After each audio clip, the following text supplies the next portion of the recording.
It was the summer of 2016, and I was sitting on the edge of my bed, scrolling through LinkedIn on my phone. My background wasn't anything special, graduated from a mid-tier college, worked a few internships, and held a steady job at a tech startup in San Francisco. To most people, it seemed like I was on a solid path, but I had this nagging feeling that something wasn't right. Every day felt like a repeat of the last. I wanted more. I needed more. I didn't have a business degree, and my friends would joke that I was too much of a dreamer to ever build something meaningful. But I wasn't bothered. In fact, it fueled me. I decided to take the leap.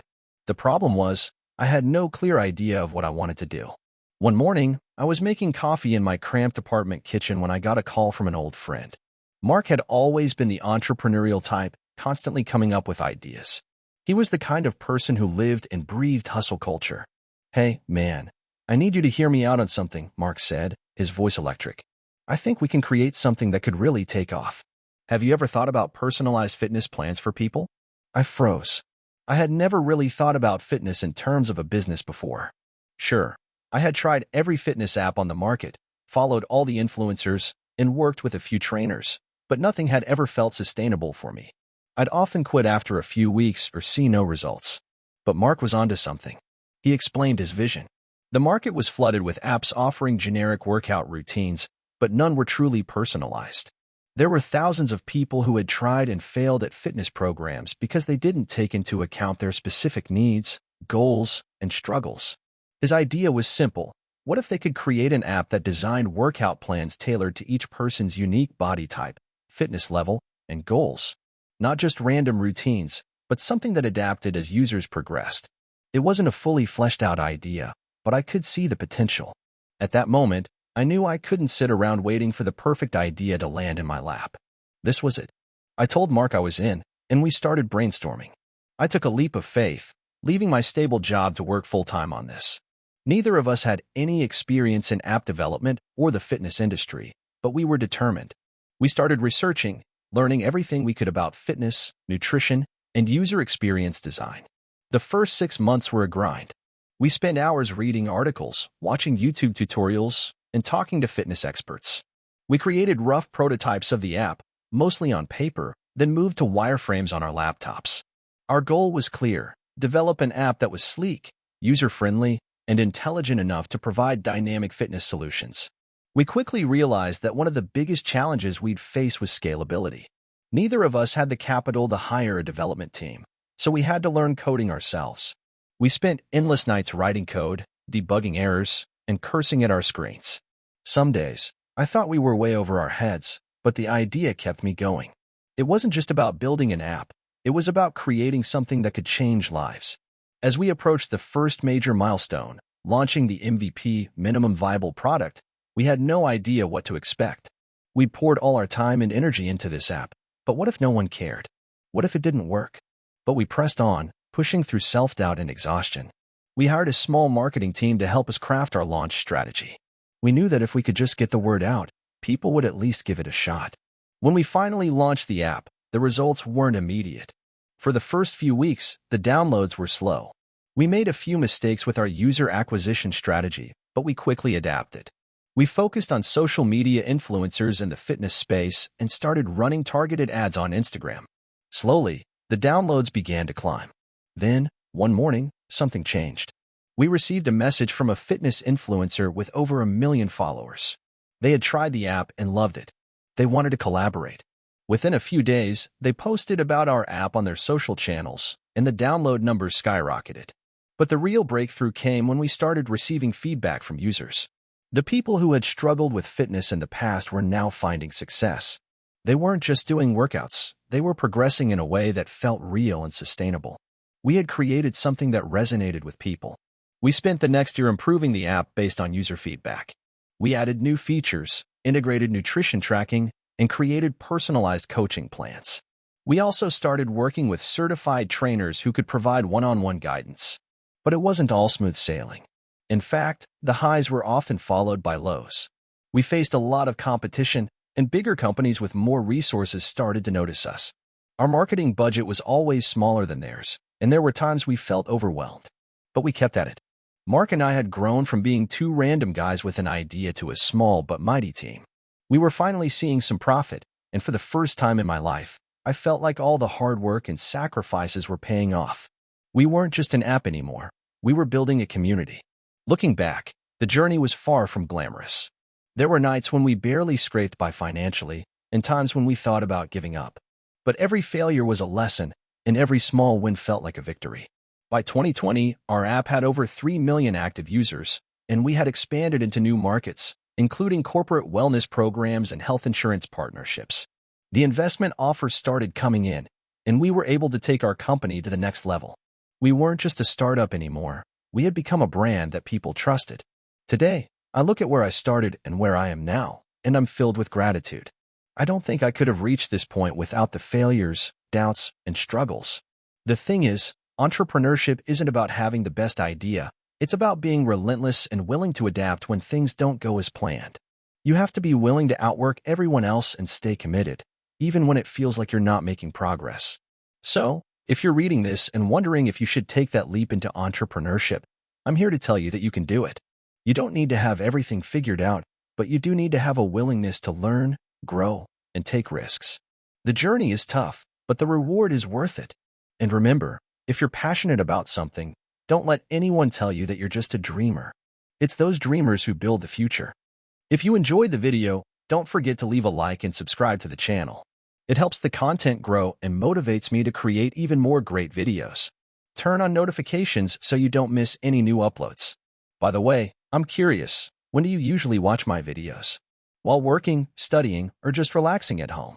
Let me know in the comments. I'd love to hear from you. Thank you for your support.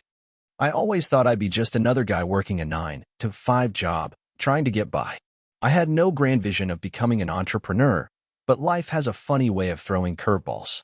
This is a story of how I stumbled into starting my own business and how it turned my life upside down, both for the better and the worse. I grew up in a small town, the kind of place where everyone knows everyone else, and the most exciting thing on the weekend is the high school football game. My parents were hardworking folks. My dad worked as a mechanic, and my mom ran a small cleaning service. There was no silver spoon for me, no trust fund, just grit and determination. I went to college, studied communications, and landed a job as a marketing assistant right out of school. Nothing spectacular, but it paid the bills. The grind was real, though. The same routine every day. I would wake up, drive to work, answer emails, make coffee runs, attend meetings, and then go home. Rinse and repeat. It was comfortable, but also uninspiring. One day, my boss, a guy named Greg, called me into his office. Greg was the kind of boss who didn't really care about your opinions unless they aligned with his. He told me that the company was going to go through some restructuring, which, in corporate speak, meant people were about to lose their jobs. I had a gut feeling that I was on the chopping block. Sure enough, a few weeks later, I got the call. "We're letting you go," Greg said, his voice as cold as ice. It wasn't a surprise, but it still stung. I remember sitting in my car for an hour, not knowing what to do. I had bills to pay, a rent to cover, and no real safety net. I couldn't fall back on my parents because they had their own financial struggles to deal with. That night, I didn't sleep. Instead of sulking, I decided to take the leap into something different. I'd always been interested in fashion, specifically streetwear, and I had a knack for spotting trends. I spent the next few days doing some research. What I didn't realize at the time was how hard it would be to turn an interest into a business. I started by designing a few simple t-shirts with slogans and graphics that reflected the streetwear culture. I had zero experience in graphic design, but I taught myself Photoshop and Illustrator by watching YouTube tutorials. The designs weren't great, but they were mine. With a few basic concepts in hand, I launched a website and started promoting on social media. I was working from my tiny apartment, trying to balance a full-time job of self-promotion with the occasional freelance gig to keep the lights on. At first, nothing happened. My website sat there like an abandoned ghost town, and my social media posts barely got any engagement. I was getting discouraged, but I kept going. I would post every day, refine my designs, and try to connect with other people in the streetwear space. I realized that in order to stand out, I had to offer something unique, something more than just t-shirts. That's when I had an epiphany. I needed to create a brand, not just a product. I started thinking about the values I wanted my brand to represent. It wasn't just about selling clothes. It was about selling an attitude, a culture, a sense of belonging.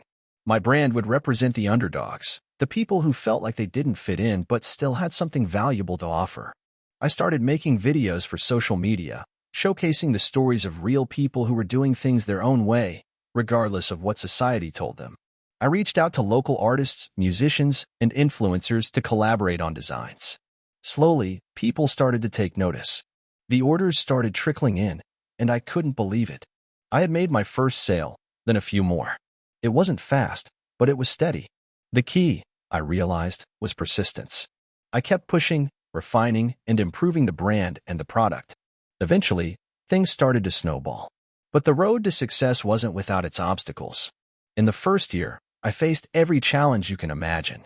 The suppliers were unreliable, the costs were higher than I had budgeted, and my inventory was running low all the time. I spent sleepless nights trying to manage everything. At one point, I almost had to shut the whole thing down because I couldn't make payroll. But every time I was on the verge of giving up, I would get a message from a customer telling me how much they loved the brand, how it made them feel like they were part of something bigger. That kept me going. Over the next few years, my business slowly grew. I hired a small team to help with everything from fulfillment to customer service. I launched new collections, worked with influencers, and even got my first retail partnership with a local boutique. I remember the first time I walked into a store and saw my t-shirts hanging on the rack. It was surreal. It felt like all the hard work had finally paid off. Then came the pandemic. When COVID-19 hit, I was blindsided. The entire world seemed to shut down, and the streetwear business, like so many others, was hit hard. People weren't buying clothes the same way they had been. Foot traffic to physical stores plummeted. Online sales took a hit. I remember thinking, this is it. I worked so hard to get here, and now it's over. But once again, I refused to give up. Instead of just sitting back, I pivoted. I started offering masks with custom designs, quickly capitalizing on the sudden demand. I also launched a direct-to-consumer subscription box, which provided customers with exclusive designs every month. It wasn't easy, but the pivot worked. We survived. By the time things started to get back to normal, my business was thriving again, and I had learned a ton about adaptability and resilience. The brand wasn't just a business anymore. It was a movement. We weren't just selling clothes. We were selling a lifestyle. Now, years later, I can look back and see how far I've come. I'm not just an entrepreneur. I'm a creator, a risk taker, and most importantly, a believer in myself. I went from being fired from my 9-to-5 job to running a successful streetwear brand with a global following. It wasn't easy, and it didn't happen overnight, but it happened because I didn't give up. My advice to anyone who is thinking about starting their own business is this: stay persistent, adapt when necessary, and never underestimate the power of believing in your vision. The road may be long and filled with obstacles, but if you're willing to put in the work, the payoff can be more than worth it. It was 2015, and I was in my mid-20s, fresh out of college, sitting on my couch in a cramped apartment in a city I had just moved to. I had been working at a marketing agency for a year and was drowning in the soul-sucking grind of a 9-to-5 job. But it wasn't just that. I felt like I wasn't doing what I was meant to do. Every night, I would stay up late scrolling through Reddit, reading stories of entrepreneurs who had made it by starting their own businesses. I remember thinking, if they can do it, why can't I? My entire life, I had been told to follow the rules, get a stable job, and climb the corporate ladder. But I didn't feel fulfilled. The idea of doing something I was truly passionate about, something I could pour my heart into, felt like a distant dream. One night, I was deep in one of those Reddit threads, reading about someone who had built a successful e-commerce brand from scratch. I thought, what if I could do that too? What if I could build something of my own? I didn't know the first thing about starting a business, but I had a bit of a knack for digital marketing and a genuine interest in design and fashion. I thought to myself, why not combine these skills? It seemed like a sign when I came across an Instagram ad for a print-on-demand service. The idea was simple: create custom designs for apparel, mugs, and other products, and they would handle the production and shipping. I didn't have to deal with any of the inventory or logistics. All I needed was a good design and the ability to market it. That was it. I spent the next week researching everything I could about print-on-demand services and e-commerce. I learned about Shopify, Amazon, and Etsy. I spent countless nights watching YouTube videos and reading blogs. I knew I had a lot to learn, but I was determined to figure it out. One of the first things I realized was that if I was going to succeed, I needed to find a niche. something that wasn't too broad but also had enough demand to make a profit. I eventually landed on the idea of creating custom t-shirts and hoodies for pet lovers. The market seemed saturated with generic pet designs, but I noticed there was a growing trend in quirky, personalized items for pet owners. I wanted to tap into that. I opened a Shopify store, designed a simple logo, and uploaded a few of my own designs. I used a free trial for the print-on-demand service, and within a few days, I had my first sale. It was small, just one shirt, but it felt like a victory. I remember jumping up and down in my living room. It was like the entire universe had opened up. I couldn't believe it. Someone, a complete stranger, had spent money on something I created. I was hooked.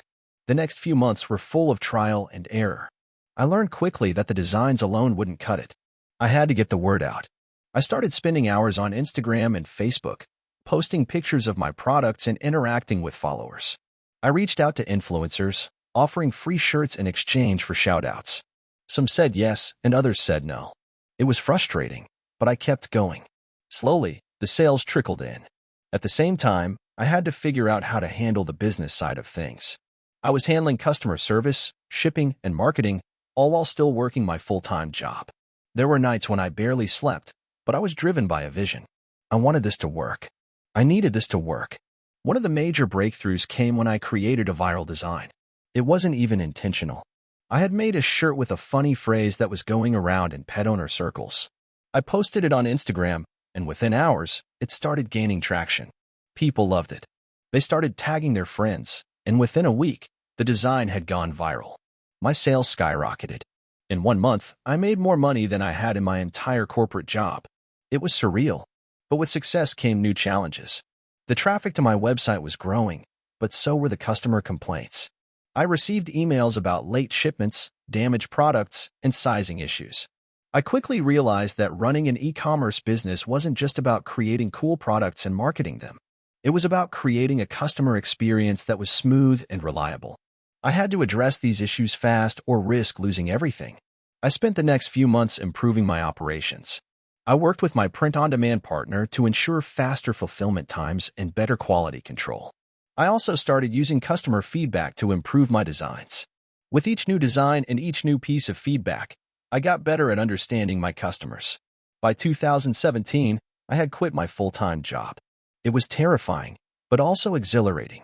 I was finally living the dream I had imagined, and the sense of freedom was like nothing I had ever experienced. I wasn't just selling t-shirts anymore. I was building a brand. My store had a loyal following of customers who loved the unique designs, and I had started branching out into new products like mugs, tote bags, and pet accessories. However, the road to success wasn't always smooth. In 2018, I hit a major roadblock. A competitor copied my designs and started selling them at a lower price. It felt like a punch to the gut. The sales that had been pouring in slowed down, and I had to fight back. I contacted lawyers and began the lengthy process of protecting my designs with trademarks. I also doubled down on marketing, focusing on building a community around my brand. I started running Facebook ads and partnering with influencers more strategically. It wasn't easy, but I got through it. Fast forward to 2020, and my brand had grown into something I could never have imagined when I first started. I had a small team working with me, and we were launching new collections every season. We had a dedicated social media following and had even started donating a portion of our profits to pet shelters. The business was no longer just about making money. It was about giving back to the community that had supported me all along. Looking back, I realized that the journey wasn't just about entrepreneurship. It was about resilience, learning from mistakes, and pushing through doubt. There were so many times when I almost gave up, when I doubted my abilities, when I couldn't see the light at the end of the tunnel. But I kept going. I kept working. I kept learning. And eventually, it paid off. I'm still learning, still growing, but I can honestly say that starting my own business was the best decision I ever made. It's not easy, and it's not always glamorous, but it's mine. And there's nothing more fulfilling than that. If you're thinking about starting your own business, don't wait for the perfect moment. Just start. You'll learn along the way, and you'll surprise yourself with what you're capable of. I grew up in a small, rural town where dreams felt like distant things you saw in movies. My parents were hardworking folks. My dad worked as a mechanic, and my mom was a school teacher. We didn't have much, but we made do with what we had. Growing up, I was always told that success was something other people achieved. People who had access to the right resources, networks, or just good luck. But something inside me always pushed back against that idea. I knew I wasn't going to be someone who just accepted things the way they were. So, as soon as I was old enough to work, I started taking on odd jobs. I worked at a local grocery store, mowed lawns, and even helped neighbors with their tech problems when I was barely 16. Looking back now, I didn't know it at the time, but those small jobs taught me some valuable lessons. During high school, I got into coding on the side. It wasn't something anyone really expected of me. Everyone in my town had practical, hands-on jobs, and computers were seen as a hobby or something too complicated. But I fell in love with coding. I spent countless nights after school watching YouTube tutorials and reading up on coding forums. By the time I graduated, I had already built a few websites and apps, mostly for friends and local businesses who didn't have a digital presence. I wasn't exactly making money yet, but I was getting the sense that I could do something bigger with this. When I turned 19, I left for college in the city, and that's when the real challenges began. My parents couldn't afford tuition, so I took out loans and worked part-time jobs. I often felt overwhelmed trying to juggle school, work, and my growing interest in tech. I wanted to start a company, but I had no idea where to begin. I was studying business at the time, but all my free time was spent building websites and working on coding projects. During my second year of college, something happened that changed everything. I got a message from a local business owner who needed a website. He had found one of my old projects online and was interested in hiring me. I was ecstatic. I was still learning a lot, but I figured, why not? I could help him and earn a little cash on the side. That was the first time I truly felt like my side hustle could turn into something real. I poured hours into creating his website, going above and beyond to ensure it was better than anything he had seen before. It paid off. He was thrilled with the result and introduced me to other business owners who needed websites. Word of mouth spread like wildfire. I went from building websites on weekends to taking on multiple projects in a month. It was during this time that I realized I wasn't just building websites. I was solving problems. Business owners who didn't know the first thing about tech were trusting me to help them grow their businesses. I felt this rush, a sense of purpose, that I had never felt before. It was clear to me I could make a living out of this. By the time I graduated, I had saved enough money to start my own business. But I had no clear idea of what that would look like. I knew I wanted to help small businesses thrive with tech, but I didn't know exactly what the business model would be. I was unsure whether I should just continue freelancing or build a team. I had no mentors, no guide, just a lot of determination and a tiny bit of naivety. After some trial and error, I took the leap and registered my own company. I started small, very small. It was just me in my apartment, working with a few clients I had built relationships with. But as I got busier, I realized I needed help. I hired my first employee, a fellow coder I met through a coding community online. It felt surreal at first. I was paying someone else, someone who depended on me to make this business work. At the time, it was just me and him, both working late nights and trying to figure things out as we went along. But we made it work. We got a small office space, hired a couple more employees, and began offering more services, website development, digital marketing, and even custom software solutions. It was a grind, but it was working. Slowly, but surely, we began to scale. A couple of years into the business, things were going relatively well. We had a steady stream of clients, and our small team was growing. But there was one thing I hadn't anticipated: competition. There were dozens of other tech companies offering similar services. At first, I didn't know how to stand out. We were doing good work, but we weren't the only ones doing good work. That's when I made my first big gamble. I decided to stop offering just generic services and instead focus on creating tailored solutions for specific industries. It was a huge risk. I had no idea if it would pay off. But I believed in my team and believed that if we put in the effort, we could make a difference for our clients. We chose the healthcare industry as our first niche. We developed specialized software for small clinics to help them manage patient records more efficiently. It was a breakthrough. The software was simple, intuitive, and saved healthcare professionals a lot of time. We marketed it to small healthcare providers who hadn't yet adopted tech solutions, and it took off. Clients were referring us to others, and our reputation began to spread. From there, things started moving faster. We expanded our focus to other industries: education, e-commerce, and even nonprofit organizations. With each new niche, our business grew. We were no longer just a small tech company. We had established ourselves as experts in specific industries. It wasn't without challenges, of course. We had to learn how to manage a growing team, how to scale our operations, and how to deal with larger clients who expected more. We went through rough patches, clients who didn't pay, contracts that fell through, and days when we thought about giving up. But every time we hit a setback, we adapted and kept pushing forward. 5 years later, I looked around at what we had built, a company with over 50 employees, clients all over the country, and a steady stream of income that allowed us to continue growing. It wasn't easy, and there were plenty of moments where I doubted myself, but it was worth every sacrifice. Today, I'm proud of what we've built. We've helped hundreds of small businesses grow, created dozens of jobs, and built a reputation as a company that understands the value of tech for small businesses. I still remember the days when I was coding in my dorm room, dreaming of something bigger. Now, I get to help others turn their dreams into reality. If there's one thing I've learned from all of this, it's that the path to success isn't linear. It's filled with ups and downs, and you have to be willing to adapt, fail, and learn along the way. But most importantly, you have to believe that you can create your own opportunities. No one is going to hand you success on a silver platter. It's up to you to grab it.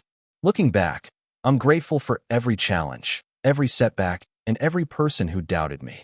They were all part of the journey that led me here. And now, I can proudly say that I'm not just a kid from a small town anymore. I'm an entrepreneur who made it happen. I remember the first time I walked into my very own office.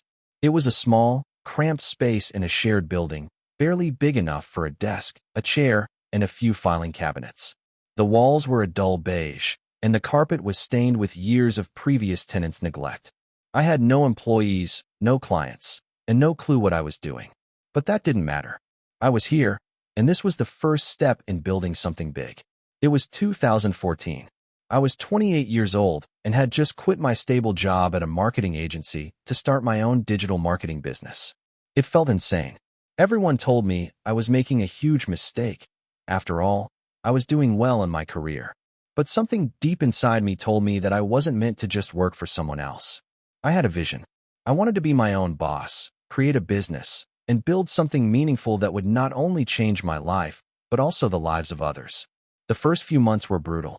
I didn't have any clients, and the only money I had was the small savings I'd managed to scrape together while working at the agency. The bills piled up quickly, and I was often faced with the choice of whether to pay rent or buy food. There were many sleepless nights, wondering if I'd made a massive mistake. But I kept pushing. I worked 18-hour days, hustling to learn everything I could about online marketing, SEO, and client acquisition. I spent countless hours cold emailing small businesses, offering them my services for a ridiculously low price just to get my foot in the door. At first, no one responded. It was a crushing feeling. I'd spent so much time crafting my emails, writing proposals, and pitching my services, but no one seemed interested. But I refused to give up. I knew that building a business wasn't about getting instant success. It was about persistence, resilience, and continually improving. The turning point came when I finally landed my first client. It wasn't much, a local bakery looking to improve their online presence. They agreed to hire me for a modest fee, and I poured my heart and soul into their digital marketing campaign. I spent weeks optimizing their website, creating content, running ads, and refining their social media strategy.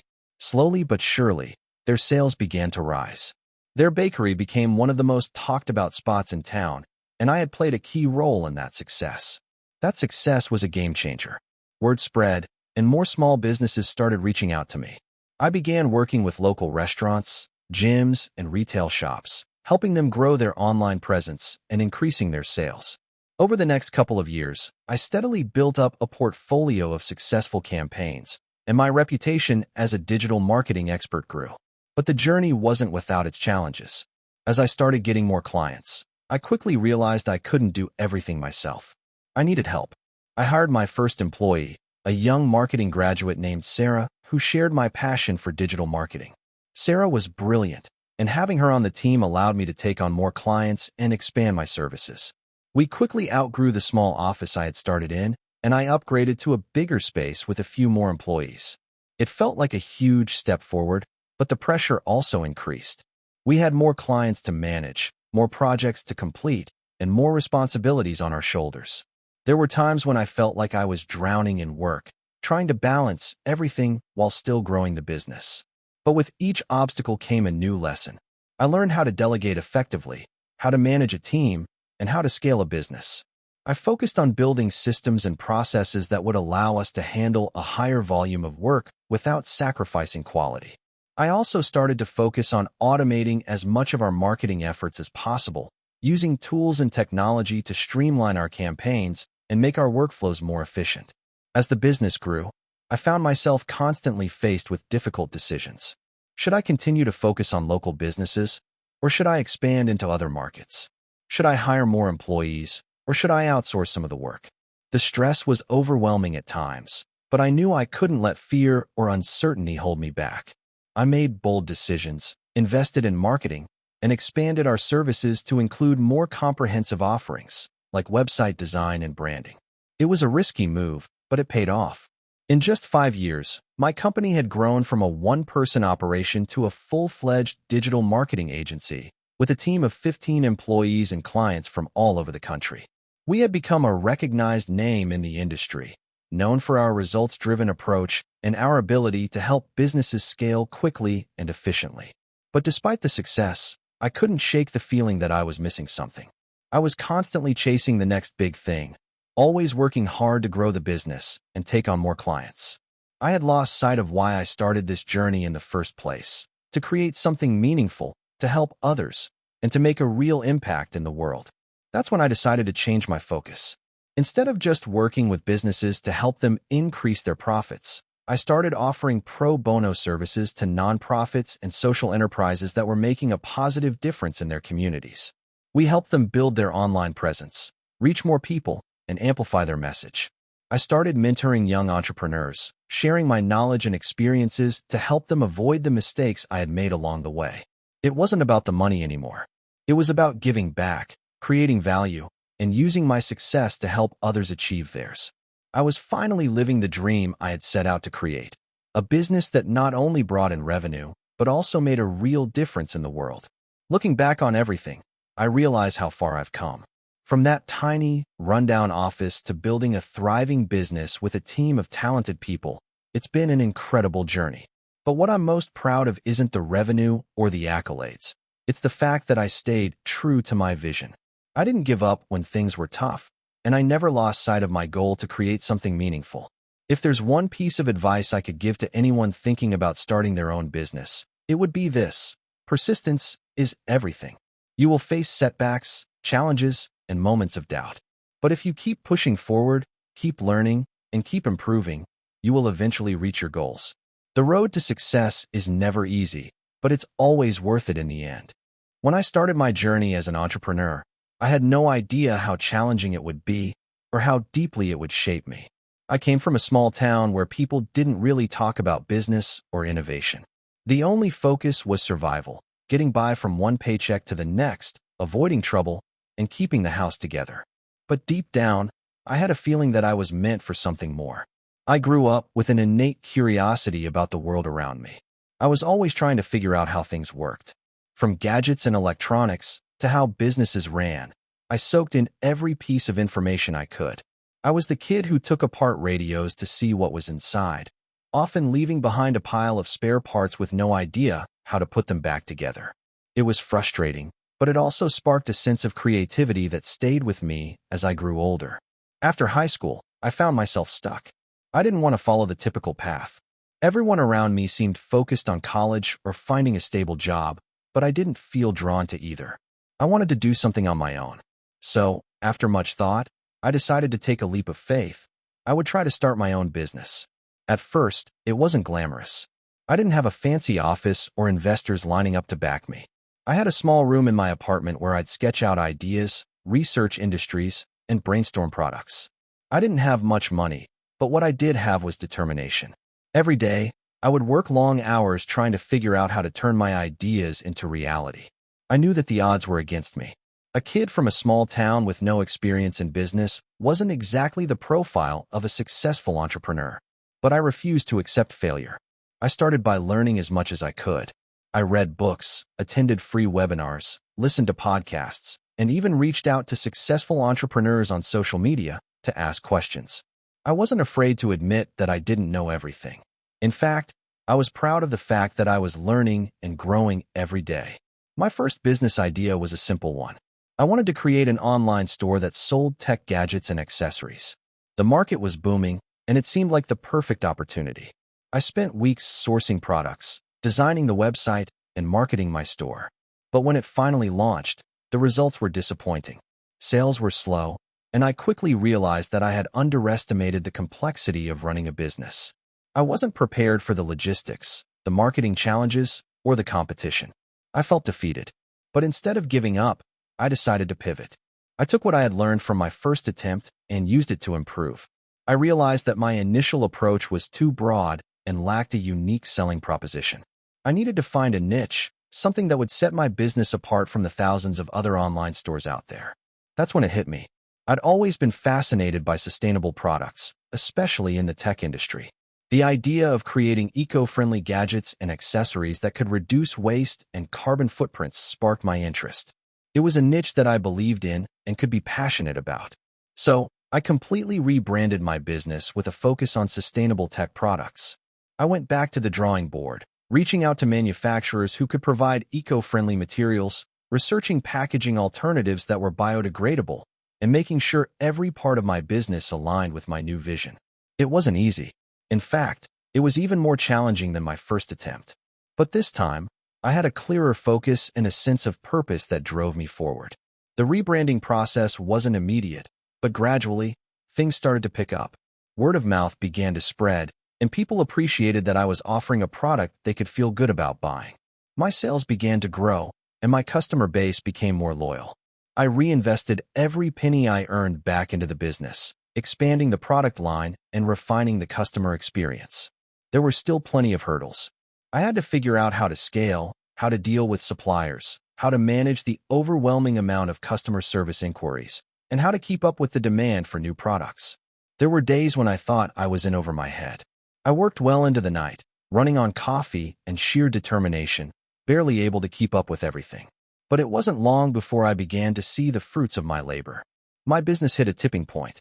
More and more people were learning about my eco-friendly products, and I was being recognized in the industry. I started attending trade shows, networking with other entrepreneurs, and even making media appearances to promote my brand. What had once been a small idea in my apartment was now a full-fledged business. Eventually, I was able to hire a small team to help me manage the workload. This was a huge milestone for me.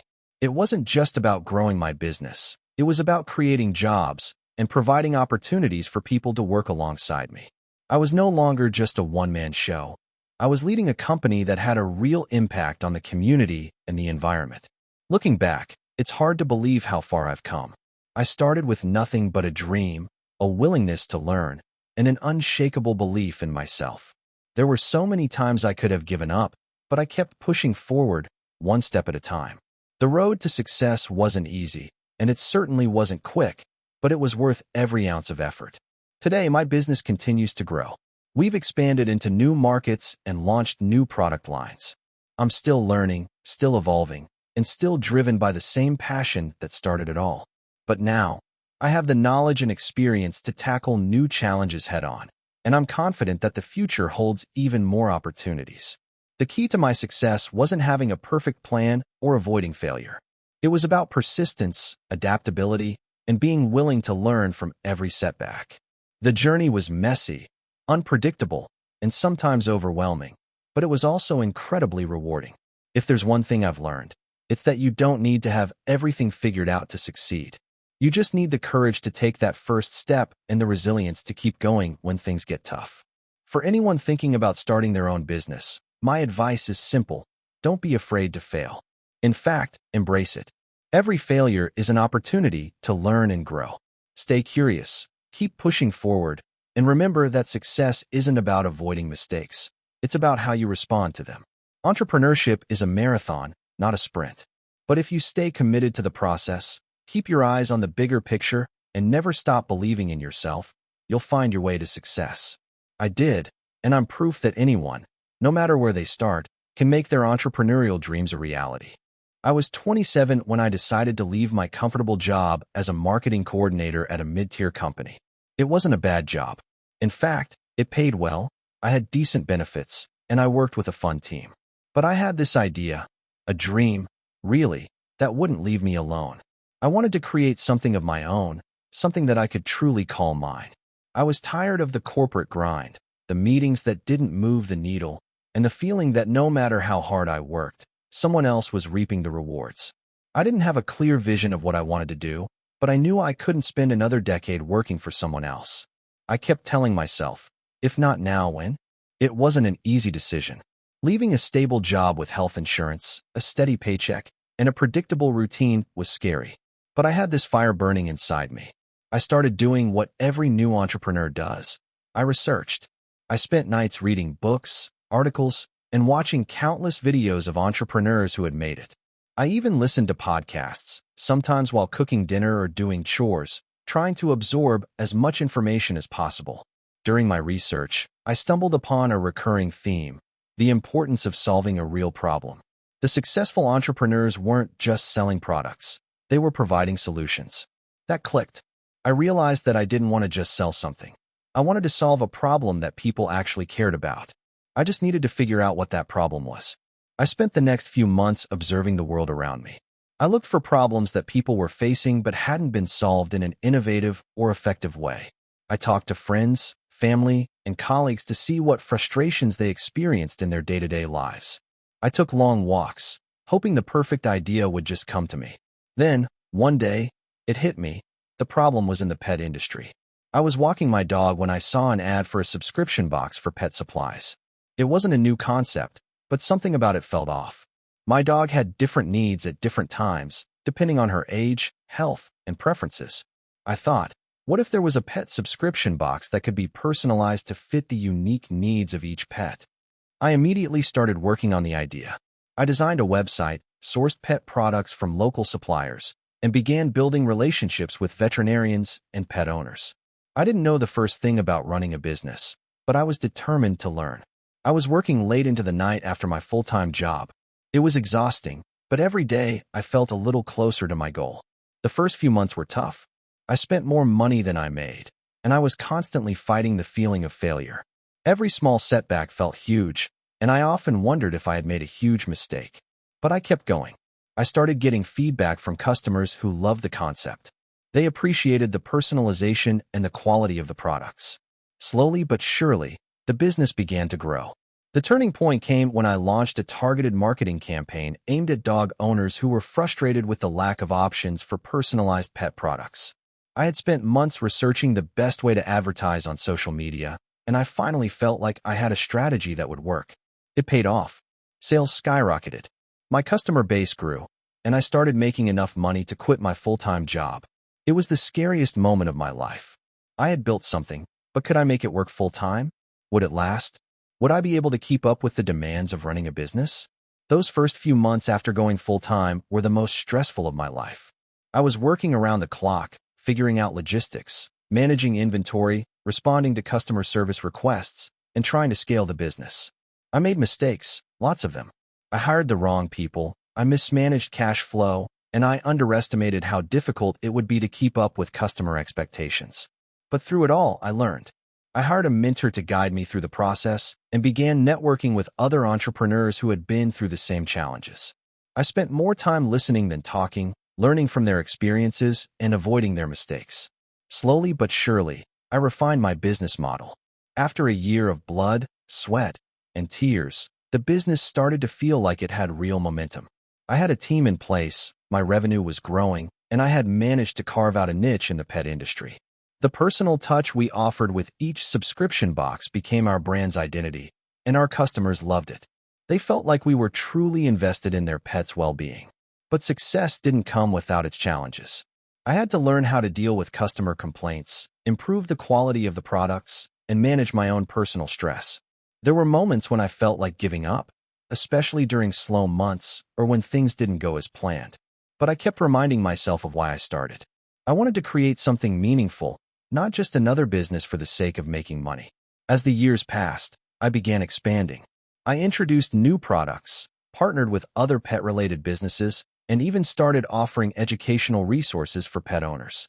Our community grew, and so did our brand. Looking back, it's hard to believe how far I've come. I never imagined that my small idea would turn into a thriving business.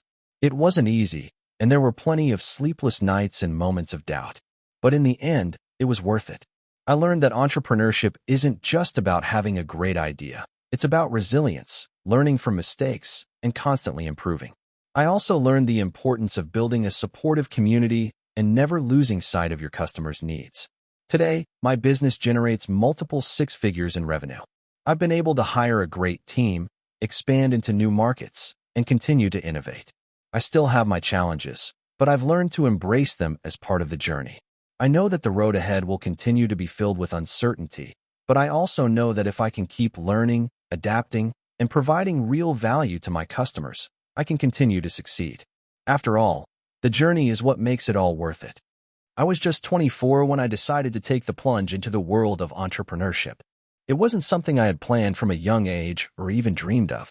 My life up to that point had been a string of average jobs that paid just enough to get by. I had no family connections, no venture capital waiting for me, and no major skills to brag about. I just had a burning desire to create something of my own. It all started on a quiet evening when I stumbled upon an article about how many successful entrepreneurs were once in debt or had little to no money. I didn't have a clue about business at the time, but I figured, if they could make it, why couldn't I? I spent the next few days obsessing over the idea of launching a business. I had no savings to speak of, but that didn't stop me. I could barely pay rent, but I had a credit card with a small limit, and I figured I'd give it a shot. I just needed an idea. After several sleepless nights, I decided to start an online store. I had no real product to sell, but I figured I could source some cheap items from wholesalers and flip them online. I'd heard about dropshipping, a method where you sell products without ever having to physically handle them. It seemed like a low-risk way to start. All I needed was a website and a few products to list. How hard could it be? I went online and bought a basic e-commerce website template for about $100. I used the rest of my credit limit to buy a small inventory of items like phone cases, kitchen gadgets, and novelty items. The goal wasn't to get rich overnight, but simply to make enough money to pay off my debts and maybe break even. The first few weeks were a blur of excitement and anxiety. I would wake up every morning to check my website, hoping for a sale. I spent hours on social media trying to market my products, sometimes spending more money on Facebook ads than I had coming in from sales.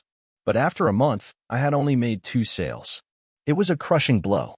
My credit card bill was growing, and I had nothing to show for it. I felt like a failure. But there was something inside me that refused to quit. I had already invested too much time and energy into this idea to give up. I decided to dig deeper into what I was doing wrong. I started researching everything I could about e-commerce, from marketing strategies to product sourcing.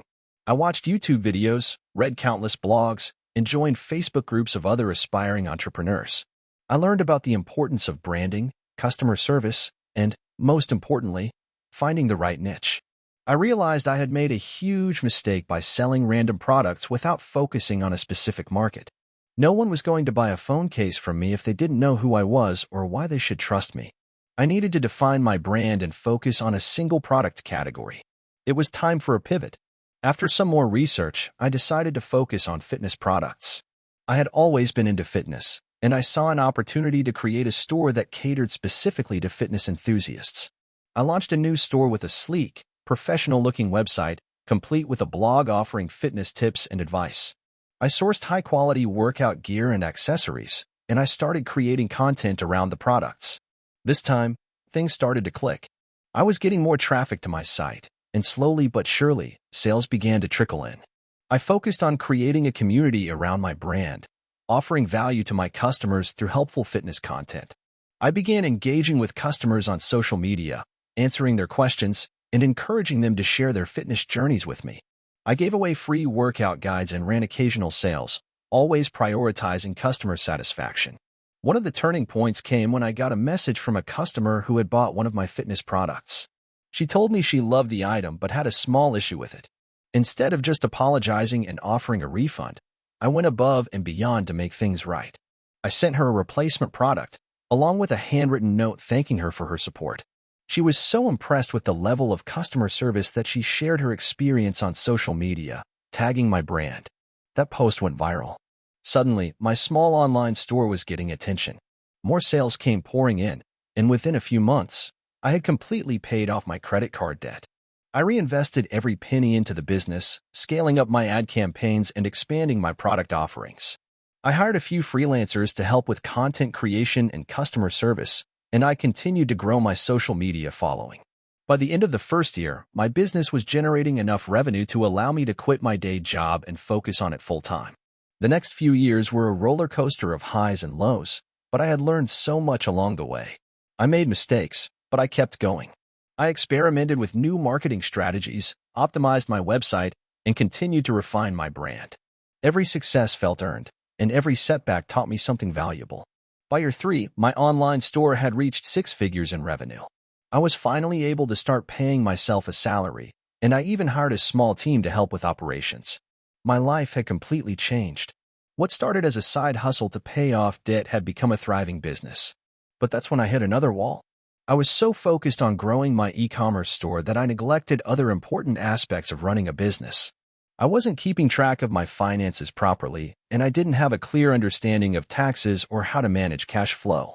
I made the mistake of thinking that revenue equaled profit, and I soon found myself in a tough financial situation. It took me months to fix those mistakes, but in the process, I learned the importance of financial literacy. I hired an accountant, took courses on bookkeeping, and made sure I understood how to read a profit and loss statement. Slowly but surely, I started getting back on track. Today, my business is still growing, and I'm proud of how far I've come. I've expanded into other areas like consulting and online courses, teaching other aspiring entrepreneurs how to build their own businesses. I've also been able to give back, donating a portion of my profits to charity and mentoring young people who are interested in entrepreneurship. Looking back, I can't believe how far I've come. I'm no longer struggling to make ends meet. I've built something that I'm proud of, and I've learned valuable lessons that will stay with me for the rest of my life. I still remember the nights I spent wondering if I was making a mistake or if I was just wasting my time. But now, I can confidently say that those nights were worth it. If there's one thing I've learned through this journey, it's that entrepreneurship is not a straight path. There are going to be ups and downs, and sometimes you'll feel like giving up. But if you're persistent, if you learn from your mistakes, and if you stay focused on your vision, success will come. So, to anyone reading this who's thinking about starting their own business, take the leap. It won't be easy, but it will be worth it. Hey, friends, if you enjoy this content, don't forget to like the video and share your thoughts in the comments. We really want to know what you like and what can be improved. What do you think of the video?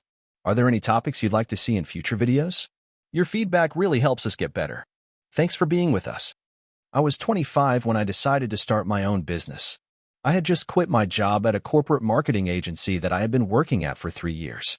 At first, it seemed like the dream job, good pay, a cool office, and coworkers who were my age, but after a while, it became clear that I wasn't growing, and I was constantly stuck doing menial tasks that didn't feel meaningful. I wanted to do something that would not only challenge me, but also allow me to create something of my own. That's when I decided to take the leap. I didn't have a ton of money saved up. In fact, I had less than $5,000 in my savings account. But I had a burning desire to make it work, so I was willing to bet everything on my idea. I had always been interested in the health and wellness space, particularly the growing trend of sustainable living and eco-friendly products. I noticed that people were starting to become more conscious of their environmental impact, but there weren't a lot of affordable, high-quality, eco-friendly alternatives in the market. My idea was to create a line of reusable products, specifically water bottles, coffee cups, and straws, that were made from sustainable materials and could replace single-use plastics. I thought, if people are willing to spend money on high-quality reusable items, why not create something that not only looks great but also contributes to a larger cause? I didn't have a product design background, but I knew how to do market research. I spent hours poring over product trends, reading about sustainable materials, and finding manufacturers who could produce the kind of products I had in mind. I also learned how to design a simple, minimalistic logo and set up a website. It wasn't much, but it was a start. My next step was to build a brand identity, which was more difficult than I anticipated. I knew that I had to make my brand stand out. There were already a lot of eco-friendly products out there, so I needed something unique.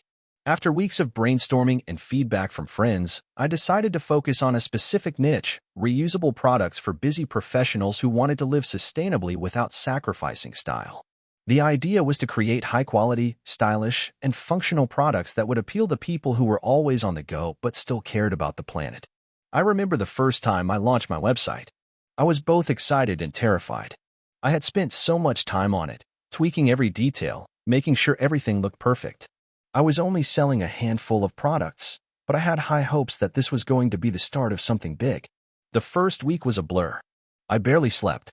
I constantly checked the website analytics, hoping for that first sale. It didn't come right away, but slowly, after about 2 weeks, the sales trickled in. It wasn't much, but it was enough to keep me going. The problem, though, was that my profit margins were razor thin. I had to price my products at a point where they were competitive but also covered my costs. That left me little room to reinvest in the business. I had made a major misstep in underestimating the costs involved in shipping and packaging. The initial buzz around the brand was great, but I couldn't afford to scale it quickly. By month 4, I was in deep financial trouble. My personal savings were almost gone, and the business was barely breaking even. I had to decide whether to fold or double down.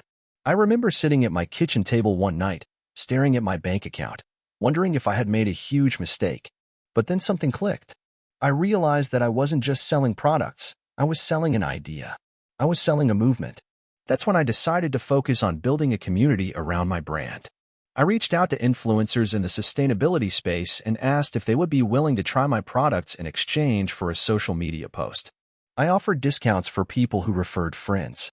I started posting more on Instagram, using it not only as a sales channel but as a platform to educate people about the impact of plastic waste and how small changes in their daily habits could help the planet.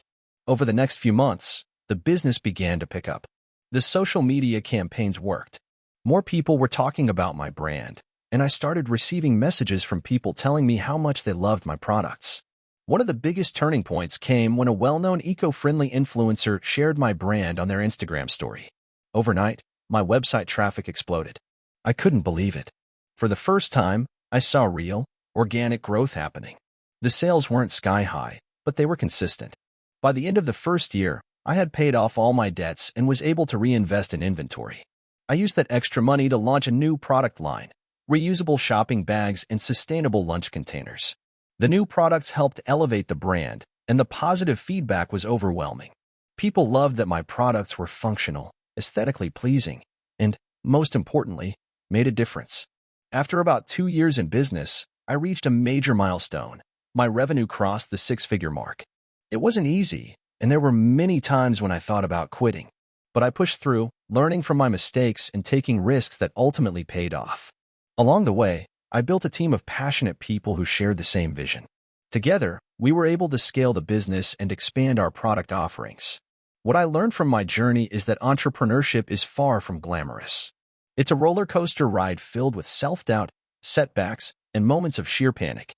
But it's also incredibly rewarding. It's not just about making money. It's about solving problems, adding value, and creating something meaningful. Looking back, I realized that the biggest key to my success was perseverance. I never gave up, even when things seemed impossible. I adapted to the challenges, learned from my failures, and kept moving forward. If I had quit after that first year of barely breaking even, I would have missed out on everything I've accomplished today. Now, I look at my business, and I'm proud of how far it's come. We're not a giant company, but we're making a difference in the world, one reusable product at a time. And that, to me, is more valuable than any paycheck or title.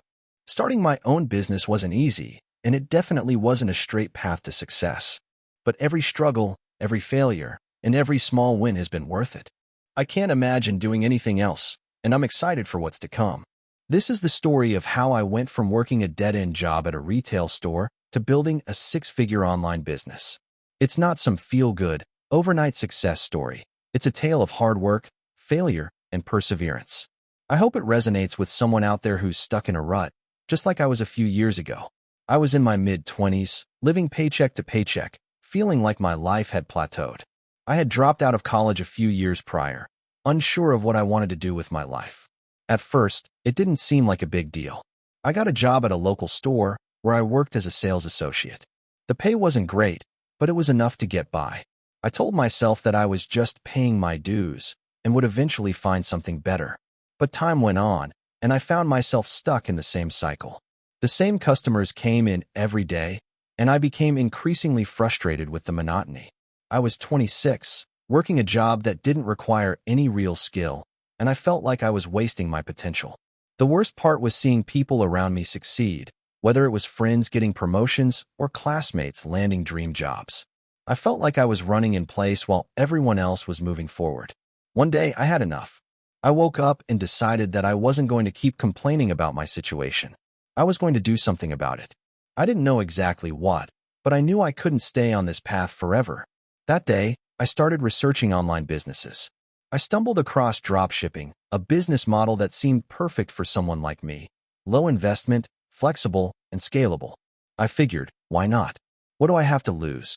I spent the next few weeks binge-watching YouTube videos, reading blogs, and learning everything I could about dropshipping. The concept sounded simple enough. Find a product that people want, set up an online store, and market the product. Easy, right? I didn't have a lot of money to start, but I scraped together $500 from savings and launched my first store. I chose a niche I was passionate about, fitness, and picked a few products that seemed promising. I built the website myself using Shopify and set up Facebook ads to drive traffic. My first month was, well, it was a disaster. I made a few sales, but I lost money on ads, spent too much time figuring out logistics, and realized I was in way over my head. I felt discouraged. It wasn't the instant success I had envisioned, but I refused to quit. I took a step back and analyzed what went wrong. I noticed that my ads weren't targeting the right audience and that the products I had selected weren't exactly in high demand. I adjusted my strategy, tweaked my ads, and found a more profitable product to sell. Slowly but surely, things started to click. The first real breakthrough came when I made my first $100 day in sales. It wasn't much, but it felt like a huge win. I was finally seeing the potential of what I was building. From that point forward, I reinvested every penny back into the business, hiring freelancers to help with design, improving my website, and scaling my ad campaigns. I started seeing consistent growth. Within a few months, my store was making $500 a day in sales. I remember sitting in my car on a lunch break, checking my phone, and seeing that I had made more money in one day than I had at my retail job all week. It was a surreal moment. At that point, I decided it was time to quit my retail job. I wasn't making huge money yet, but I was confident that my business had the potential to grow. I put in my 2 weeks' notice and fully committed to the online business. It was terrifying, but at the same time, it was the most liberating thing I had ever done. I had no safety net, but I knew that if I didn't take the leap now, I would never get another chance. Over the next year, I dedicated myself to learning everything I could about marketing, product research, and customer acquisition. I experimented with different strategies, tested various ad creatives, and optimized my website to increase conversions. My sales steadily climbed, and by the end of the year, I was making $10,000 a month in profit. I couldn't believe it.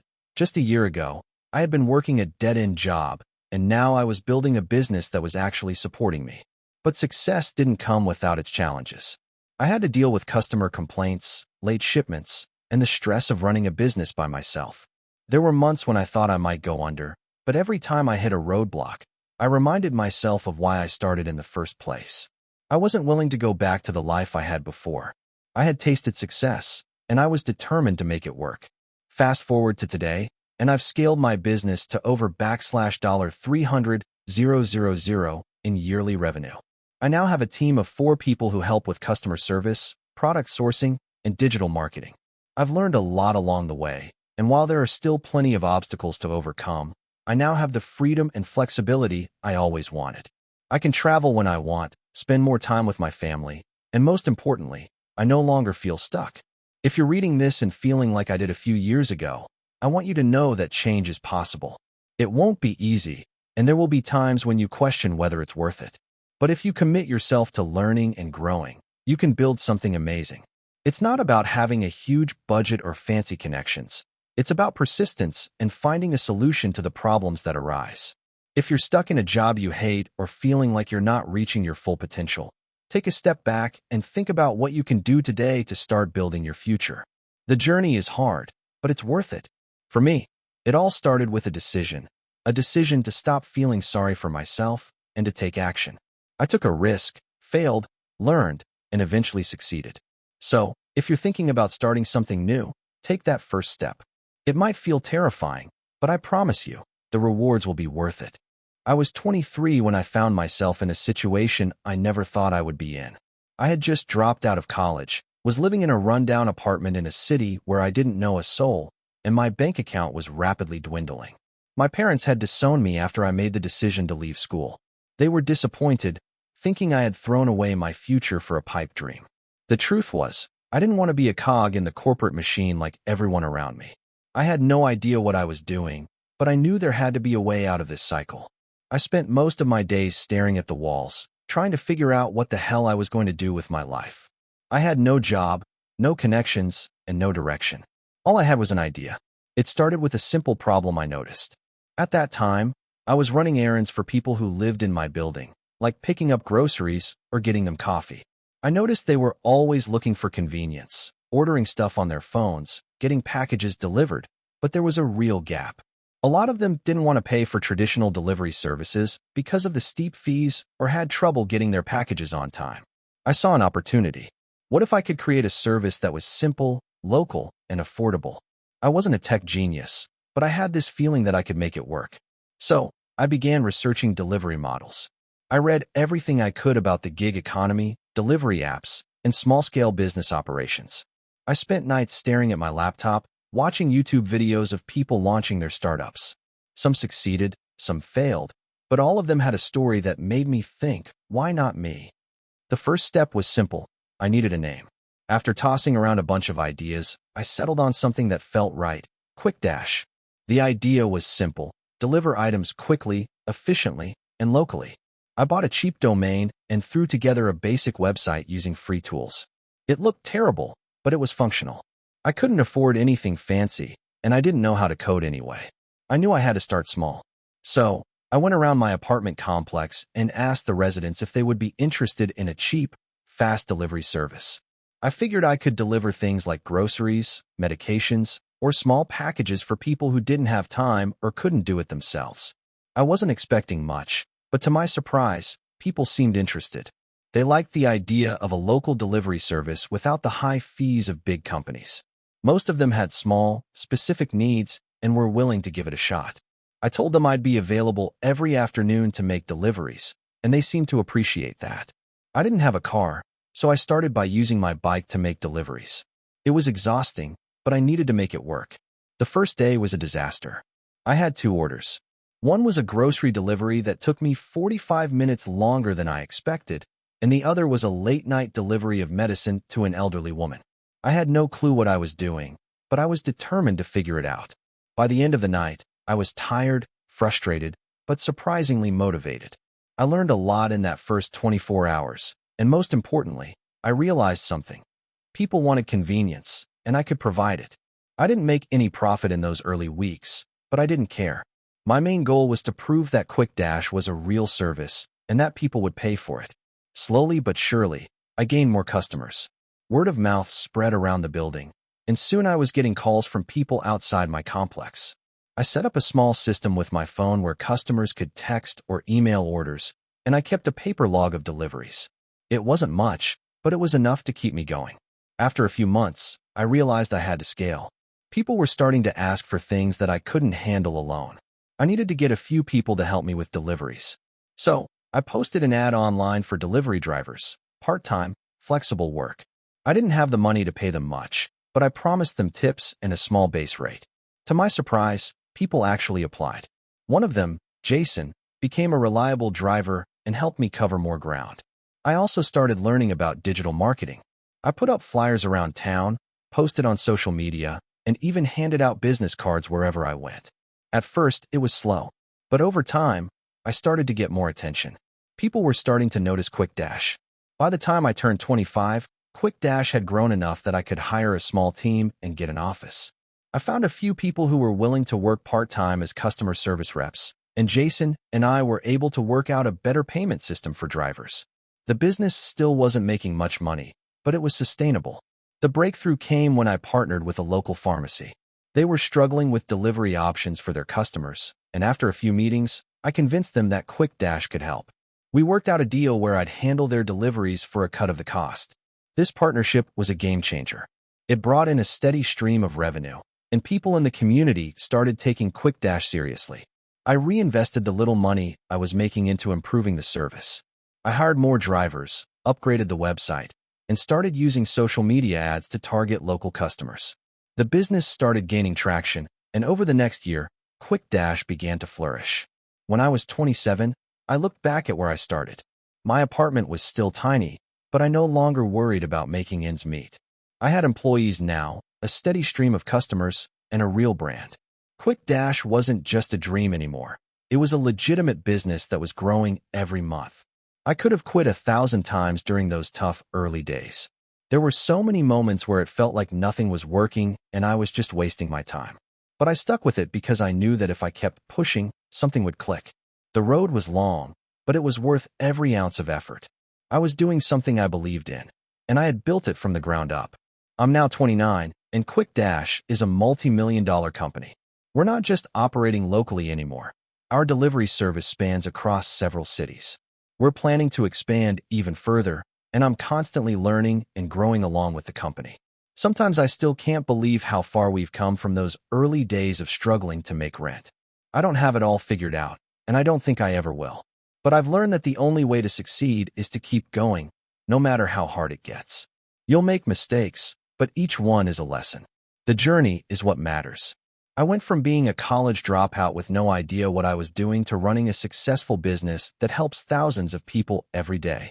If I can do it, I know anyone can. The key is believing in yourself, even when everything seems impossible. Keep pushing forward, and things will start to fall into place. I never expected to be where I am today. I grew up in a small town where the biggest dream anyone had was to get out, find a stable job, and live a peaceful life. It wasn't glamorous, but it was what most of us aimed for. I, however, was a little different. I was restless, constantly dreaming about bigger things, and unsure of how to even begin pursuing them.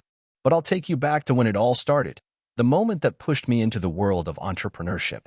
I was 22 years old and just finishing college. Like many people at that age, I was lost. I had a degree in marketing, but no idea what I wanted to do with it. All I knew was that I wanted something more than the typical 9-to-5 job. It was during a random night out with some friends that I first got the idea that would eventually change my life. We were at a bar, just hanging out and talking, when one of my friends mentioned how frustrating it was to find parking in our city. She was new to the area and didn't know where to park. As we all started discussing it, the problem seemed obvious. Finding parking in a crowded city was always a nightmare, especially for people who weren't familiar with the area. I couldn't stop thinking about it. For the next few days, I kept researching parking-related issues in cities, reading articles, and watching videos. What struck me was how many people shared the same frustration, but no one had come up with a solution that truly worked. I began to wonder, why couldn't there be an app that helped people find parking spaces in real time, like how we use apps to find rideshares? That's when the idea of creating a parking app hit me. It was a big, audacious idea, but I felt something in my gut telling me it was worth pursuing. So, I started to map out a plan. At the time, I didn't have the skills to build an app myself, and I didn't know any developers, so I started by learning as much as I could about the process. I spent every free moment reading books, watching tutorials, and figuring out the basics of app development. I also began reaching out to people who might be interested in collaborating. My first big break came when I met Alex, a software developer, at a hackathon event. He was extremely talented, and when I pitched him the idea of a parking app, his eyes lit up. We hit it off instantly. Alex was just as passionate about the idea as I was, and that was the moment when I realized I might actually be able to pull this off. But building an app wasn't going to be cheap. I had no money saved up, and no investors to back me. So, I did what any desperate person would do. I sold my car. It wasn't an easy decision, but I figured I could get by without it. I used the money to hire Alex to start developing the first version of the app. For months, we worked tirelessly. During the day, I was working a full-time job at a marketing firm, and at night, I was trying to learn everything I could about running a startup, while Alex worked on the app.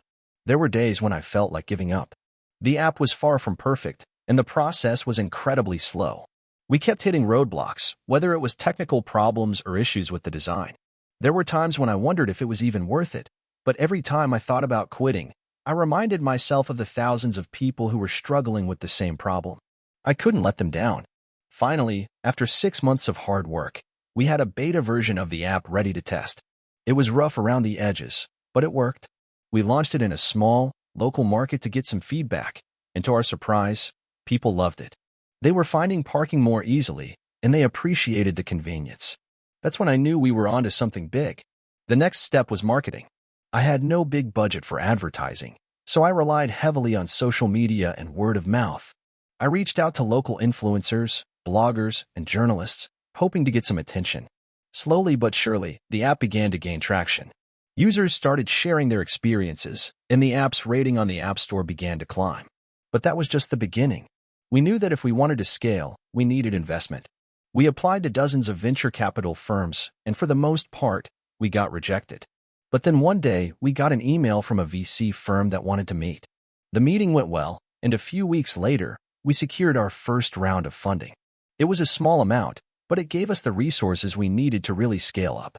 With the investment, we expanded the app's features, improved the user interface, and hired a small team.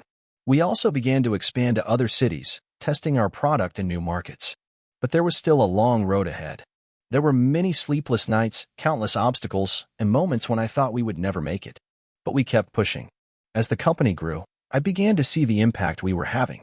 Our app was helping people save time and frustration, and we were getting positive feedback from users every day. It was surreal to think about how far we had come from that random conversation at the bar. Eventually, we became one of the leading parking apps in the country, and our revenue began to skyrocket. We eventually raised more funding, hired more people, and expanded internationally. We turned a small idea into a multi-million-dollar business. Looking back, I realized that none of this would have happened if I had been afraid to take risks or if I had let the setbacks stop me. Entrepreneurship is not easy, and it's never a straight path. But if you have an idea that you believe in, and you're willing to work harder than you ever thought possible, it's amazing what you can achieve. I've learned a lot over the years, and I'm still learning. There are still days when I feel overwhelmed, but now I know that those moments are just part of the journey. The important thing is to keep going, keep adapting, and keep moving forward. I'm proof that anyone, no matter where they start, can create something meaningful if they're willing to put in the work. And now, as I look back at the young person who sold their car and took that leap into the unknown, I can't help but smile. I've made it further than I ever thought I would. The dream I once had of building something bigger than myself has become a reality. But it's not just about the success or the money. It's about proving to myself that I had what it takes to turn an idea into something tangible, something that has made a difference. If you're reading this and you're thinking about starting your own business, my advice to you is simple: just start.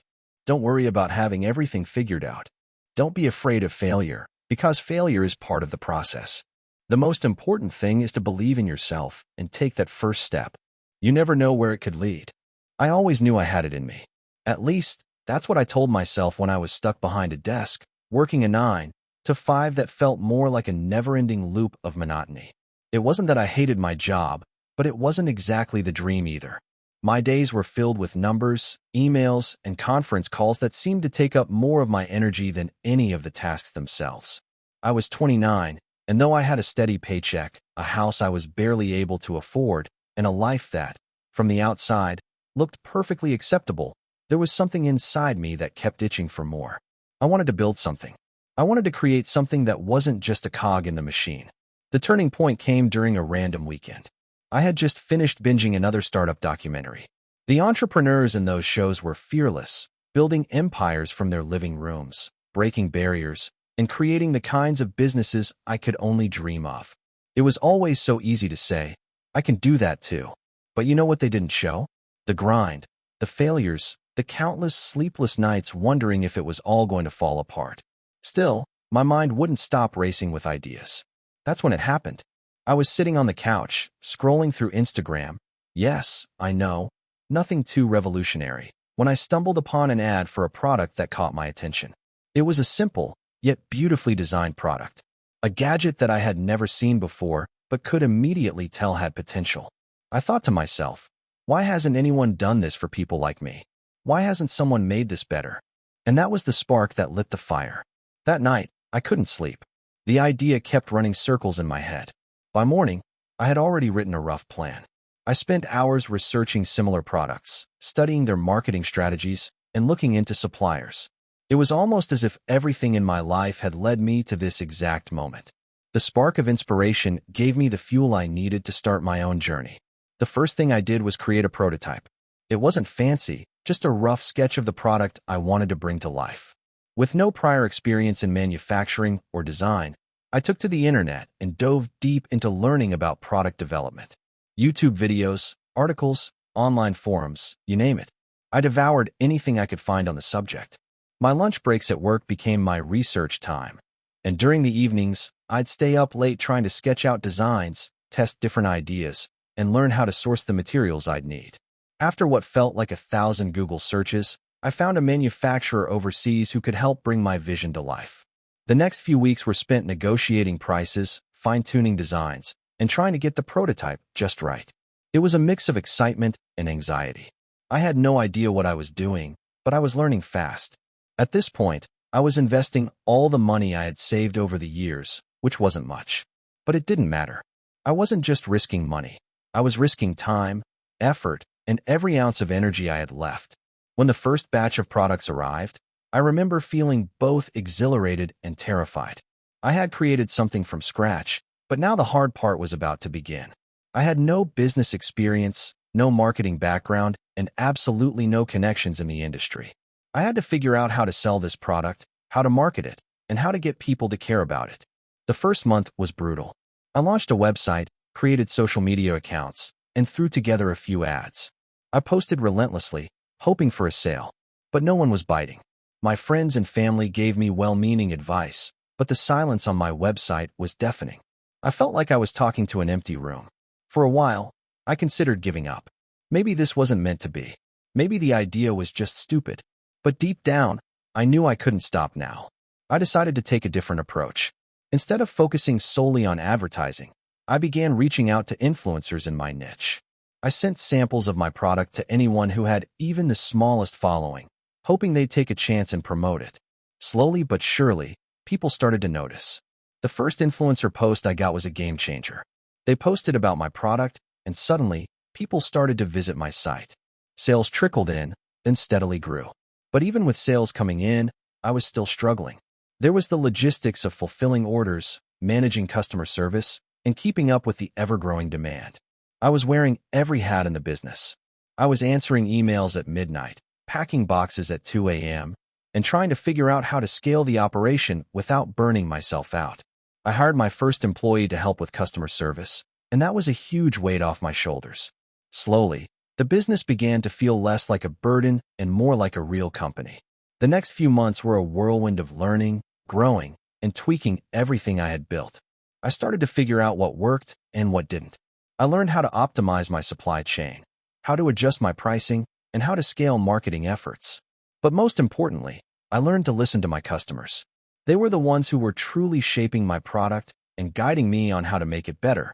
Every piece of feedback, whether positive or negative, became an opportunity to improve. Now, 2 years later, my business is not only profitable, but growing at an exponential rate. What started as a side hustle has turned into a full-fledged business.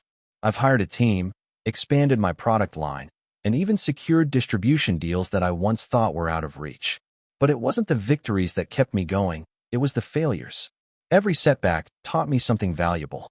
Every moment of doubt, every sleepless night, every time I almost gave up, they all played a part in building the person I am today. Looking back, I realized that entrepreneurship isn't a straight path. It's messy, complicated, and often downright frustrating. But it's also incredibly rewarding.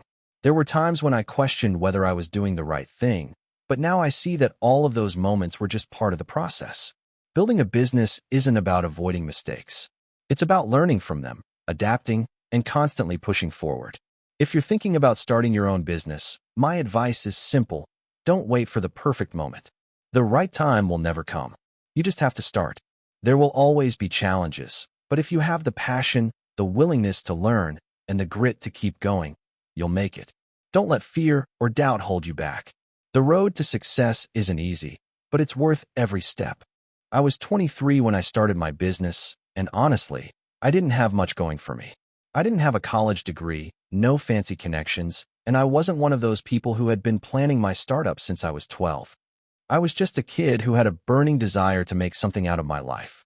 I had tried a few jobs out of high school, from waiting tables to working at a call center, but nothing ever felt right. One thing I knew for sure was that I didn't want to spend the rest of my life doing something that didn't excite me. It all started when I was working at a local coffee shop. I'd been there about 6 months, and I was getting frustrated with the lack of growth. I was good at my job, but I felt like I was stuck. Every day felt the same, and the only thing that changed was the number of customers I served. One day, a regular customer came in, a guy named Mark. Mark was an entrepreneur who owned a small tech company, and we would talk a lot about business, life, and everything in between whenever he came in for his coffee. One conversation with Mark changed everything. I remember him telling me, "You've got a lot of potential, but you're stuck in a rut. If you really want to do something big, you're going to have to take a risk." I didn't realize it at the time, but those words stayed with me long after the conversation ended. That night, I went home and started brainstorming. I couldn't get the idea of starting my own business out of my head. But the problem was, I didn't know what kind of business to start. I thought about what I enjoyed and what I was good at. One thing that always made me happy was making people's days better. I loved helping people, whether it was through a great cup of coffee, a friendly conversation, or just a small act of kindness. Then it hit me. What if I could build a business around making people feel good? And that's when I decided to start a company focused on wellness and self-care products. I knew it wouldn't be easy, but I also knew that if I didn't try, I'd always regret it. So, I scraped together whatever savings I had left, borrowed a small amount from my parents, and launched a website to sell high-quality wellness products. At the time, I had no clue how to build a website, so I spent the next few weeks learning everything I could about web design, e-commerce platforms, and digital marketing. I remember staying up late every night, reading articles, watching tutorials, and trying to figure out how to make my business work. I had a clear vision. I wanted to create a brand that not only sold products but also inspired a lifestyle where people took care of their bodies and minds. My product line was simple: essential oils, organic teas, natural skincare products, and calming candles. It wasn't groundbreaking, but I believed in it. I believed that there was a market for people who wanted to live healthier, more mindful lives. I spent the next few months working on my business, trying to get it off the ground. The first few weeks were rough. I barely made any sales, and I was questioning whether I had made a huge mistake. But I refused to give up. I kept pushing forward, creating content on social media, reaching out to influencers in the wellness space, and making connections with suppliers. Then, one day, something clicked. I had been reaching out to a few bloggers in the wellness niche, and one of them, her name was Lily, agreed to feature my products in a post. It was a small win, but it was exactly what I needed to keep going. That post brought in my first real wave of customers. I'll never forget the rush I felt when I saw the notifications roll in. At that moment, I knew I was onto something. Sales slowly started to increase, and I began reinvesting every penny I made back into the business.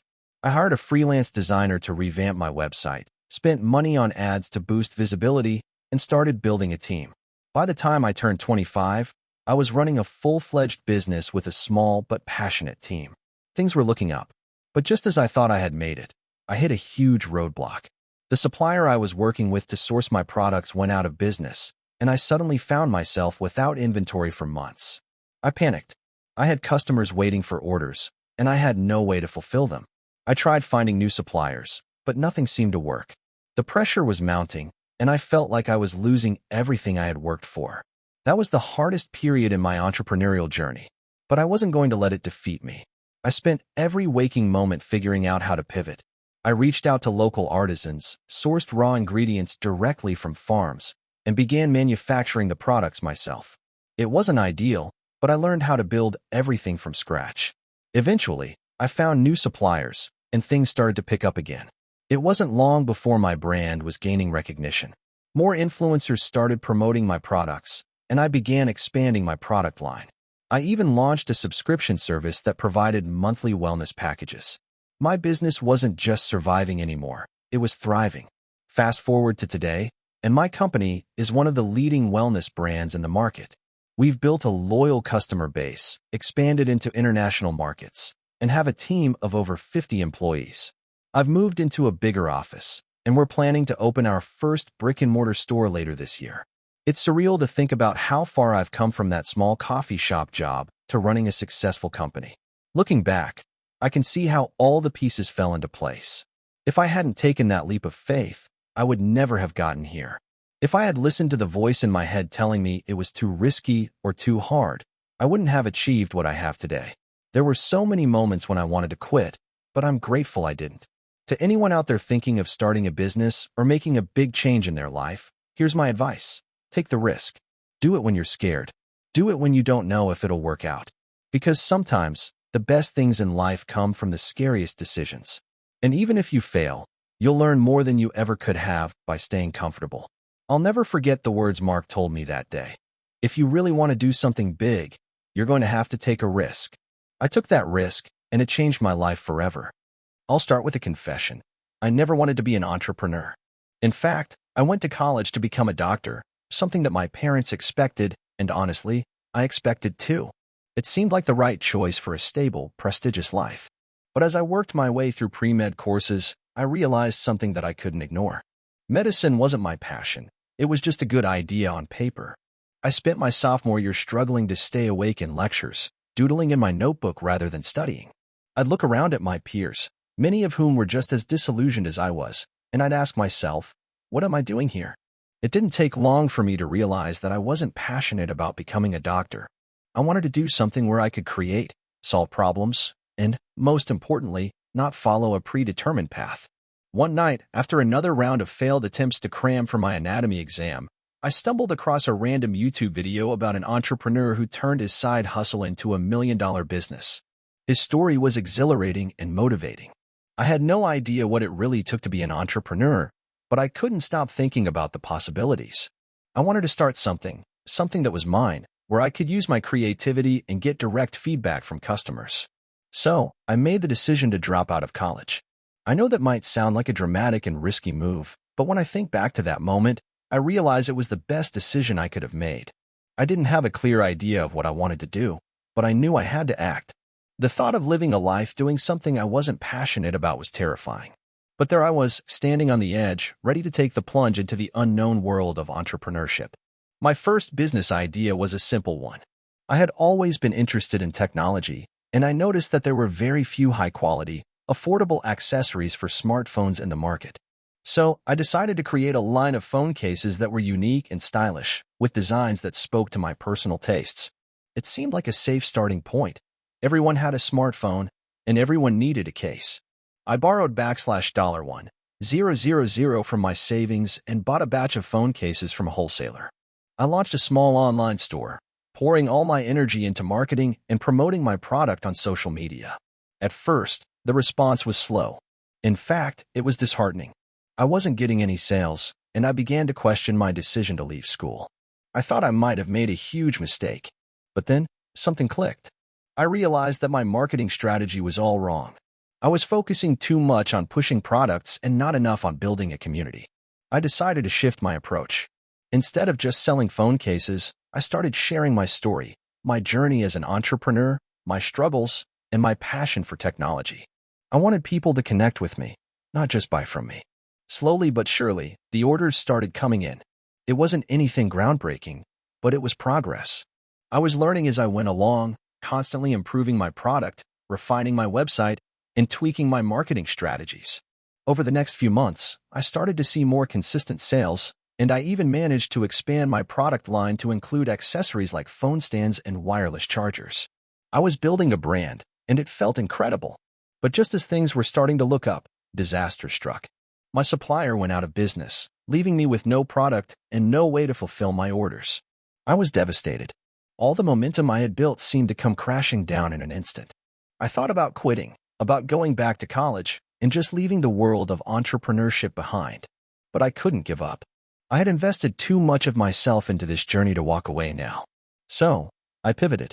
I found a new supplier, and instead of continuing with the same product line, I decided to focus on something I was truly passionate about, creating custom-designed tech products. I worked tirelessly to find manufacturers who could bring my vision to life. By this point, I had learned a valuable lesson. Success wasn't about avoiding failure. It was about learning from it and adapting. That's when my business really started to take off. I built a network of customers who appreciated the personal touch I brought to my brand. I started getting recognition from influencers and even media outlets. My designs were getting featured, and my brand was growing faster than I could have imagined. Within 2 years, I hit my first major milestone. My business was bringing in over $1 million in revenue. I still remember the day I looked at my bank account and saw the numbers. It was surreal. A part of me couldn't believe it. I had gone from a college dropout with no real plan to a successful entrepreneur. But I knew the journey wasn't over. In the following years, I reinvested everything I earned into growing the company. I expanded my team, brought on experts in marketing and design, and improved my product offerings. The growth was exponential. By the time I hit the 5-year mark, my brand was one of the most recognized in the tech accessory industry. I was invited to speak at conferences, and my story was shared in publications. What had started as a small, risky decision to leave school had turned into a thriving business. I'll be the first to admit that I didn't have it all figured out from the beginning. I made countless mistakes along the way, some that nearly destroyed my business. But each failure taught me something new, and each success reinforced my belief that I had made the right decision. I had finally found something that truly inspired me, something that didn't feel like work, but a passion-driven purpose. Looking back, I realized that entrepreneurship isn't about having the perfect idea or the safest plan. It's about resilience, the ability to adapt, and the courage to take risks. It's about embracing the journey, with all its ups and downs, and knowing that each step, no matter how small, brings you closer to your goals. I still think about my decision to drop out of college. I won't say it was easy, but it was the best thing I could have done. For the first time in my life, I was truly living on my own terms, doing something I loved. It wasn't always glamorous, and it wasn't always smooth, but it was my journey, and that made all the difference. I don't know where this journey will take me next, but I do know one thing for sure. I wouldn't change a thing. The challenges, the setbacks, the successes, they've all shaped me into the person I am today, and I'm proud of what I've built. My story isn't over, but I've come a long way from that college dorm room where I first dreamed of becoming an entrepreneur. If you're reading this and thinking about taking the plunge into entrepreneurship, I'll leave you with this. Don't wait for the perfect moment or for everything to align. Sometimes, you just have to take that first step, even if you don't know exactly where it will lead. The journey is messy, unpredictable, and sometimes terrifying, but it's also one of the most rewarding experiences you can have. I was 27 when I finally took the leap. I was living in a cramped apartment in a rundown part of the city, working a dead-end job in tech support. The kind of job where your paycheck barely covered rent and the occasional delivery pizza. But I had always had this itch in my mind, an idea that I just couldn't shake. I wanted to build something that was mine. I'd always been interested in tech, gadgets, and innovation, but I had no formal training beyond what I had learned on my own. I remember being in the office one day, looking at the computer screen, clicking through email after email from customers who needed basic troubleshooting. It hit me hard that I wasn't doing what I was passionate about. I wasn't even working on the kind of projects I dreamed about. I had been stuck in this loop for years. I was too scared to try something new, too comfortable to step out of the safety net. But I couldn't ignore the feeling of emptiness anymore. I had this idea for a software tool that could help small businesses streamline their operations. The problem was, I didn't know how to code. But something inside me kept pushing me forward. I thought, why not learn? I had already taught myself so much in the tech field on my own. This felt like a natural extension. I was terrified of failing, but something about that fear also made me feel alive. I started taking online courses at night after work. Python, JavaScript, HTML, you name it. I spent hours reading, watching tutorials, and building small projects just to get the feel of it. At the same time, I started writing down all my ideas for this business. I wanted to create a platform that would provide inventory tracking, customer relationship management, and analytics, all in one package for small businesses. Something simple but effective. Something affordable. I knew that small businesses struggled with the complexity and cost of big software suites. I wanted to make it easy for them to manage everything from one place, without having to hire a whole IT team. The first few months were rough. I was burning the candle at both ends. I was working a full-time job, learning to code, and developing my idea. There were so many nights when I wanted to quit. I felt like I wasn't progressing fast enough. I would spend hours debugging code only for it to crash, or I would hit a wall when trying to integrate features. It felt like the universe was mocking me. But then something amazing happened. I started to build momentum. I got the basic version of my software up and running. It wasn't perfect, but it was functional. I felt like I had climbed a mountain. The first time I got the software to run without any errors, I remember sitting back in my chair, staring at the screen, and just smiling. That moment was the validation I needed. I still had a lot to figure out. How was I going to market this? How was I going to get people to trust me? I didn't have money for a big ad campaign, nor did I have a reputation in the tech world. I didn't have a network of investors or connections. I was just a regular guy with a dream. I took a leap of faith and quit my job. It was terrifying, but I couldn't shake the feeling that if I didn't try, I would regret it forever. I dove headfirst into my business. I spent the next few months working out of my apartment, barely scraping by. My savings were running thin, and I was starting to panic. I reached out to a few freelance developers to help me with features I couldn't complete on my own. I bartered my skills for theirs, offering them free access to the software I was building in exchange for their help. Slowly but surely, my product started to take shape. But then came the most difficult part: marketing. I was terrible at it. I had no idea how to reach my audience. My friends and family weren't much help. They didn't understand what I was doing, and they certainly didn't see the potential. It was disheartening, but I couldn't give up. So, I started networking. I joined online forums, went to local startup events, and began talking to small business owners. I was offering my product for free at first, just to get feedback, and it worked. Slowly, word started to spread. Businesses liked it, and they liked that I was responsive to their needs. I took every bit of feedback seriously. If something didn't work, I fixed it. If something could be improved, I made it better. I didn't sleep much during those days, but I kept grinding. One of the most important things I learned was how to listen. I realized that success wasn't just about building something good. It was about making sure that I was solving a real problem. Small businesses didn't need flashy features. They needed something that actually worked and made their lives easier. Then, the turning point came. A small business influencer I had been following for months reached out to me. He had seen some of the reviews about my product and wanted to try it out for his clients. I couldn't believe it. I was scared but knew I couldn't let this opportunity slip away. I worked with him to customize the software for his needs, and within a few weeks, he posted a review about it. The response was overwhelming.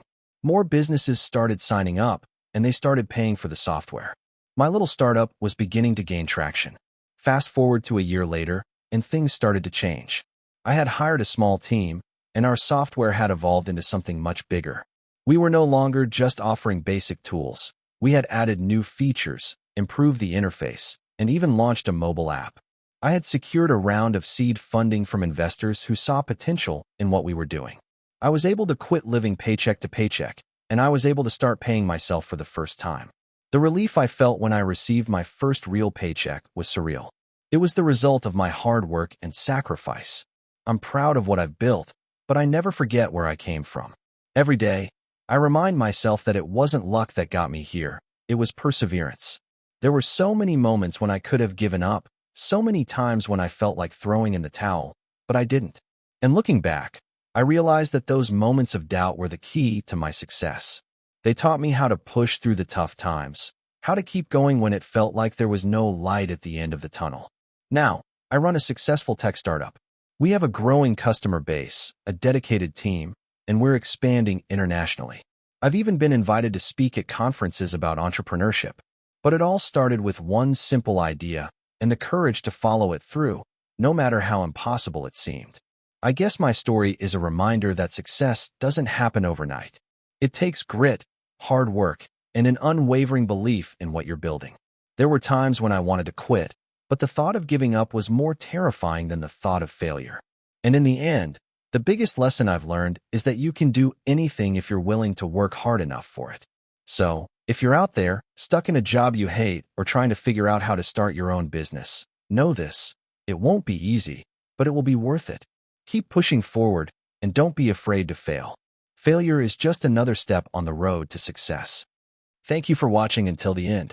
If you enjoyed this video, don't forget to like and subscribe to the channel so you won't miss new videos. Also, leave a comment. I'd love to hear your thoughts. Your support and engagement mean a lot to me. See you in the next video.